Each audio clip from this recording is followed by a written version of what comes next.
Hi everyone, Archive here and welcome back to Baldur's Gate 3. In this video we'll be taking a closer look at arguably one of the most powerful and versatile classes in the game, the Paladin. Whether you're new to the game or a seasoned veteran, this guide will give you the basics of everything you need to know to make the most of your Paladin. We'll go over the Paladin's abilities, spells and features, and of course what subclasses you have available to you. By the end of the video you will have the knowledge to heal your allies and to smite your enemies and defend your party by wielding powerful holy magic. So whether you're fighting for righteousness or serving a higher power, this guide will help you become a true champion of justice. Stop! Why are you doing this? Stop!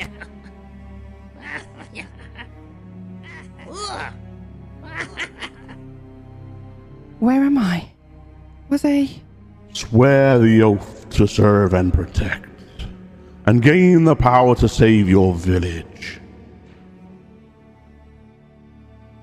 Now go, and serve the light, and bring justice to all. Leave my people alone!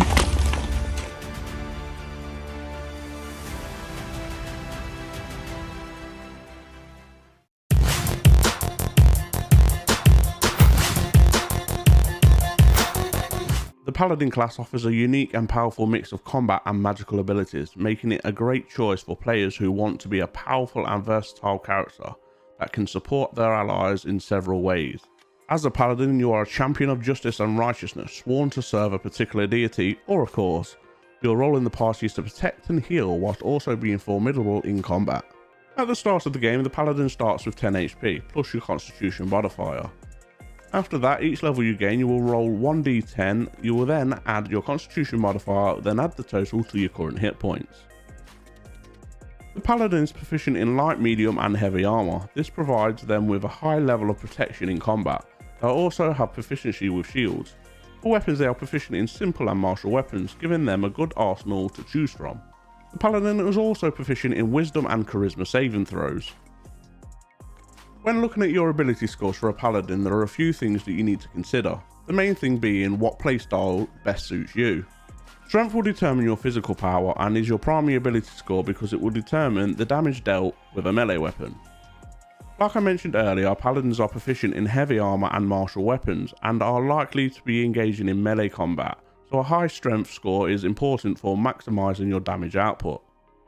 The second one to consider is charisma, not only because this is the score that affects your spellcasting, but also charisma determines a character's force of personality and their ability to influence others.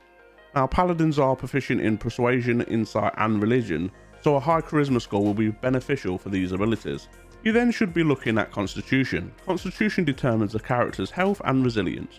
Paladins are heavy armoured and will be likely taking a lot of hits in combat, so a high constitution score is important for staying alive and withstanding damage. As for the other abilities, well, that's really up to you. Like I said at the start of the video, the Paladin has a lot of playstyles, so be sure to pick the ability scores that best suits your playstyle. Now let's take a look at what race best suits the Paladin. In Baldur's Gate 3, the race of a character has a significant impact on their abilities and playstyles. There are a number of different races that can be effective for a Paladin class. Starting with the Elf. Elf elves make an excellent choice for the Paladin because they give you a +2 in charisma right from the start.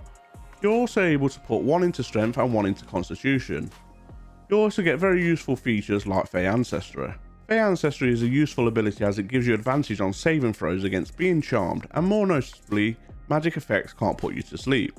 You also gain dark vision. This allows you to see up to 12 feet in dim light. The Dwarf is also a good alternative choice as it gives you a +2 bonus to your constitution and several useful racial features. One of these features being Dwarven Resilience. This grants you advantage on saving throws against being poisoned. Also gives you resistance to poison damage. In addition, dwarves are proficient in the use of battle axes, hand axes, light hammers and war hammers. And let's not forget you also get dark vision. If you go down the Golden Dwarf subrace, you also receive a +1 in your wisdom. Another racial trait you'll receive is Dwarven Toughness, which increases your maximum hit points by 1 and by an additional 1 for every time you gain a level. Additionally, Gold Dwarfs have an increase in their base speed. Now let's dive into levels 1 through 5, which is max level in Baldur's Gate 3 in early access. At level 1 as a Paladin, you'll have to decide on which oath to take. The two options available are the Oath of Devotion and the Oath of the Ancients. When taking the Oath of Devotion, you will do whatever it takes to protect the weak and act with honour and virtue to pursue the greater good. You are by all means a knight in shining armour. When taking the oath, you will gain access to a number of cleric spells and abilities, and later on in levels you will have the ability to give some protection against charm effects. This oath will also give you access to your oath specific spell list. At levels 3 and 5 you will be able to access these spells shown. You'll also gain the spell Holy Rebuke. Whereas when you take the Oath of the Ancients, you swear to protect and uphold the legacy of your ancestors by upholding justice and becoming a beacon of hope in the dark. You'll fight on the side of light and do whatever it takes to preserve the sanctity of life and beauty of nature, giving them a lot in common with the Druid class. You also gain spells from the Ancient spell list, and also gain the spell Healing Radiance.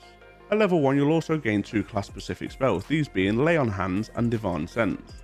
And you'll also gain 1 charge of your Channel Oath. At level 2, as a Paladin, you'll gain access to a variety of new abilities and features. And more importantly, you'll get what is arguably your class's defining ability, this being Divine Smite. Divine Smite allows you to use 1 spell slot to deal 2d8 radiant damage, as well as your weapon damage. And it only gets better because for each spell slot higher you use, you can add an extra 1d8.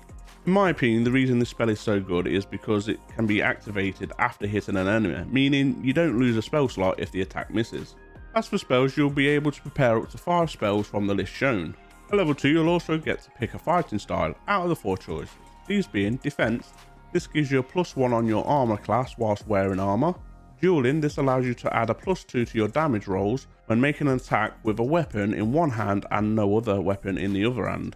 Great weapon fighting, when you roll a 1 or a 2 on a damage die for an attack with a 2-handed melee weapon, you can re-roll the dice, but just keep in mind you must use the new roll. Or you can go for protection. When you have a shield, and you can impose disadvantage on an enemy who attacks an ally within 1.5 meters of you, but just keep in mind that you must be able to see the attacker. Level 3 you are now able to prepare up to 6 spells. You also gain the class feature Divine Health. This ability prevents diseases from affecting you.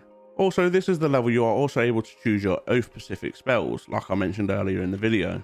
With level 4, like with all classes, you can either pick an ability score improvement or a feat. You will also gain an additional Lay on Hands charge. At level 5 you'll gain the ability to cast level 2 spells, giving you a little bit more firepower in battle. You'll also gain your extra attack.